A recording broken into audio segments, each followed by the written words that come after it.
What is good, guys? It's Rey-Jay back with another video. And this one I want to talk about what's going on with Apple stock and why it's going to be very important for the entire market. I'm going to compare Apple with SPY and give you guys this two-part series where I break down how on earth Apple could dictate the markets and why you should be watching it for the next 2 weeks because it's going to be very, very important. But before I break anything down about why on earth that is and what you should be watching for, let me just mention a couple of things. I'm firstly not a financial planner, so take none of this as financial advice. And also, if you guys can, please check out the Webull link, which is down below and in the description. If you sign up for Webull, the link down below, and deposit any amount of money into the account, you are guaranteed up to 12 free stocks. The offer ends in just 13 days, so check it out before they run out. Anyways, let's break down Apple. How on earth are things looking? So on the daily chart, Apple is still favoring the bulls just a little bit more, and Apple is still trying to hold up. But the reason why the market was pumping was because of Apple, and despite the fact that Apple is trying to push, it is starting to show some signs of exhaustion on the smaller time frames. So what does this mean? Basically, we had some big news that came out for Apple, and that's part of why it started pumping. It's also because of the short squeeze we saw in the overall market and some other factors. But the biggest factor, in my opinion, was when this news came out on Tuesday that Apple has sent out these invites for their September 12th launch event. And right now, investors are expecting the iPhone 15 to be announced alongside new Apple Watches. So we have this big event coming out within the next, like 10 days or so. Now, that's important because this event is causing Apple to pump. But Apple started pumping and pumping and pumping, but it's becoming very, very overbought. The RSI ended up hitting like 80, and it became very, very much just like way too heated up. It needs to cool off a bit, in my opinion. When you look at the RSI, I know this is a little small, guys, and I'm sorry about that, but when you look at the RSI generally hits like about 80 before this thing starts to turn. Right here it hit like 79 to 80. Right here it hit about 72 before it turned. So it's in very overbought territory. And then on top of this, I just want to add that the RSI reached a peak of about 80. We saw 80 not too long ago. On Friday, I think this is like Thursday or Friday, we saw about 80.88. So it's overbought. And this thing is due for a bit of a pullback. Because when you look at the daily chart, it's been pumping and pumping and pumping. But here's the problem. There is a problem because on the daily, I think as of right now, we have like a doji forming. And, it pumps so much with little to no downside, very minimal amounts of downside. So when you see this bearish divergence developing on it, because we have this bearish divergence as well on the 30 minutes time frame, you look at this bearish divergence, the MACD and RSI are just trending downwards as the price is going up. It's all telling us that Apple needs to cool off just a bit. Now, on the daily chart, Apple has this unfilled gap all the way up to about this 190 area, very, very close to that. And we're currently at 189. So I'm thinking Apple either turns here if this doji is going to like cause that to happen, or it might pump a little bit more and then start to pull back just a little bit in a very healthy manner. Right? I'm not saying it's going to be a crash, just a very healthy pullback. And you will notice that the reason why SPY hasn't really tanked insanely hard, it is starting to show some signs of weakness. We're starting to show more and more weakness as the days go on, especially on the 4-hour time frame, especially with our bearish divergence developing and all these other factors. But I'm calling this out because when you look at the chart, it's starting to show signs that's going to start downtrending very soon. As of recent, it just kept on like gapping up and just slowing down, gapping up and slowing down. So there are signals suggesting that we're going to see the market turn very soon, and Apple could be the main reason behind it. But here's how I think this may end up playing out. This is my opinion.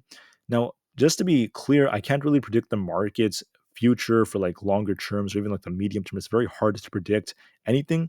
I also can't make any promises. But what I'm thinking is something like this is likely going to play out. So see this vertical line right here, and this is the Apple chart on the 30 minutes time frame. I'm kind of like changing it so you guys could see more towards the future. This line right here, the vertical line you're seeing, this is the date of the event. And as we approach the event, I think this is what's going to happen. So I'm thinking that Apple is going to try to push a little bit. One, maybe like gap up or something. It could try to hit this 190 area and maybe try to fill that gap. And once it fills that gap, we're going to see it enter like a topping process and start to cool off a little bit. Now, that either that's going to happen or the top is already in and it's just going to start cooling off as soon as we open on Tuesday. I'm saying Tuesday, by the way, because the market's going to be closed on Monday for Labor Day. But just talking about this, I think Apple is going to start cooling off a little bit for the upcoming week. And we're going to see it slowly downtrend towards that 185 area. I think like right here, we could see a very, very healthy amount of pulling back as we approach Thursday slash Friday. Maybe by like Thursday slash Friday, we could see like 186 to 185, this zone right here, which is where we have this imbalance. Somewhere here, Apple's going to bottom and the market's going to get a small pullback because of this.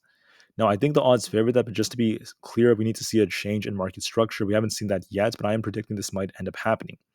And then somewhere around this area, between the 185s around there, we might see Apple find its bottom and then get a very, very nice bounce after that.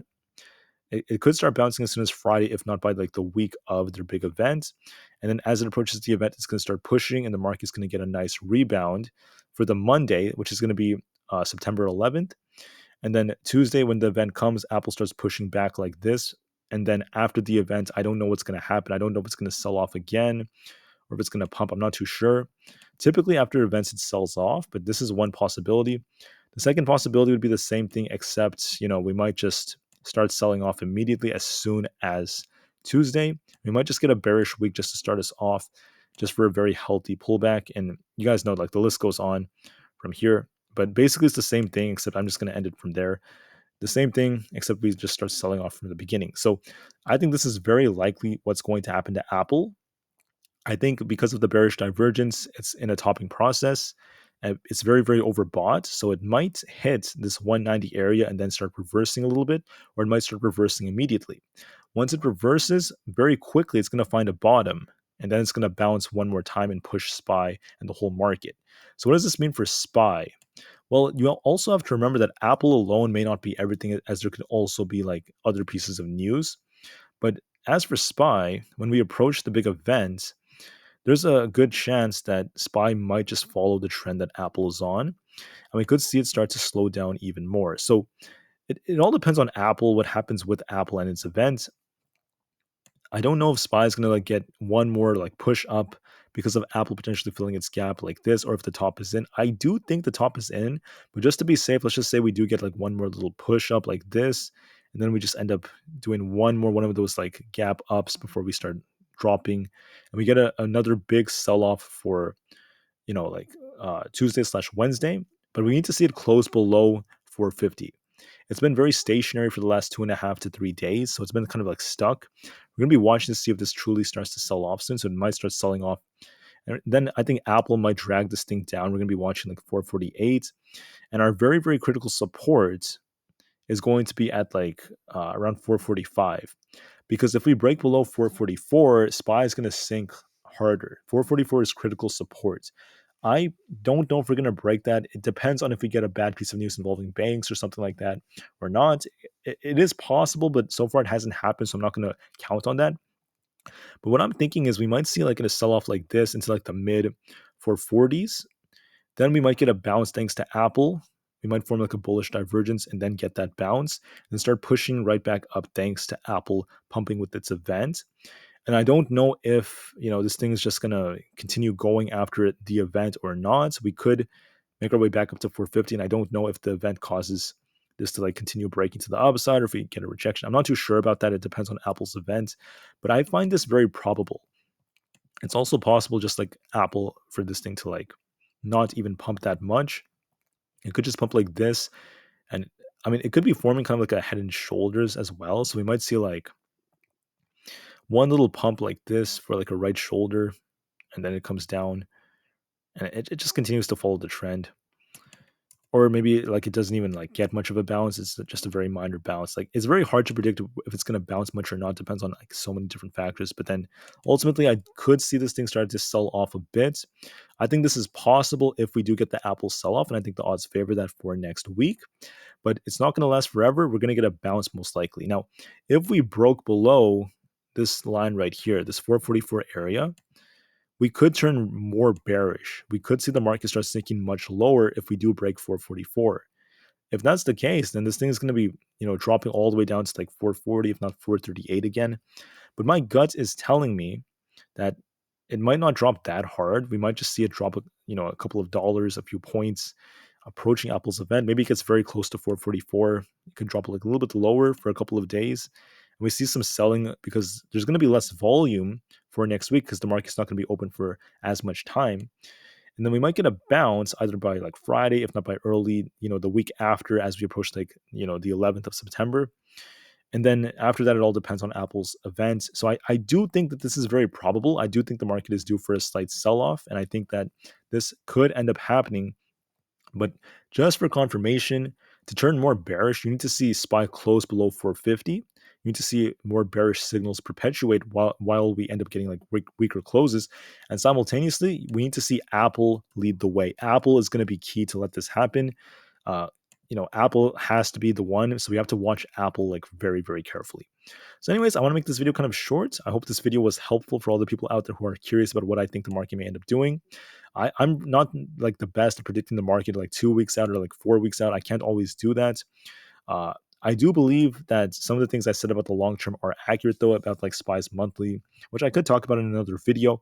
But I'm just trying to say that I can't be as like positively convicted for more medium term projections in a crazy market like this. Sometimes it could be very hard to predict what's going to happen like 6 months into the future. But for now, based off what I think is very probable, I find this as one of the most likely possibilities because of Apple. And I think Apple is going to be the most important stock to watch for in this market for the next week to 2 weeks. So hopefully this was helpful. I think this is very likely, and we're going to be watching these levels. And just do what you have to do, guys. I'll see you guys in the next one. Thank you. The market to the moon because the long term is still very bright despite the potential short term fluctuations. And peace out.